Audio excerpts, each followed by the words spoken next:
in all but a few parts of the country, are actually down. It's happening in most other countries too, but not thanks to population control. I have one girl child, female child. I don't want to have any other child at this point of time.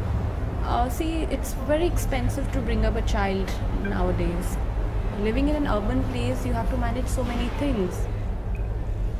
We can see a generational shift in the sense that my father has 4 other siblings, my mother has 5 other siblings, but I just have 1 other sibling. The big news today is that women are only having half as many children as their mothers. British environmental writer Fred Pearce. Their mothers were having typically 5, a global average. The global average now is 2.6. And that's getting quite close to replacement level. Now, we didn't have to have draconian population control to make this happen. I think women are simply having fewer children because for the first time in history they can. This is the first time in history where most children got to grow up. And women are realizing that they don't have to have 5 or 6 children in order to secure the next generation.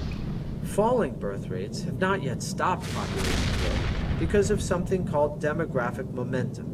There are so many young people alive today that their families are adding to population growth, even though each of these families now tends to be smaller.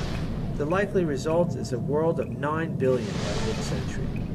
But longer term, if present trends continue, total population will level out and even begin to decline. Women are being forced to choose between having children and a career. And young women are increasingly, if they're forced to choose, they take the career. So there are crises, as it's seen in countries like Japan, South Korea, Singapore, and elsewhere, where they're getting very worried that women are not having children anymore. The realization that birth rates were falling in just about every country, with or without population control, began to dawn just as the very idea of coercive family planning was being challenged.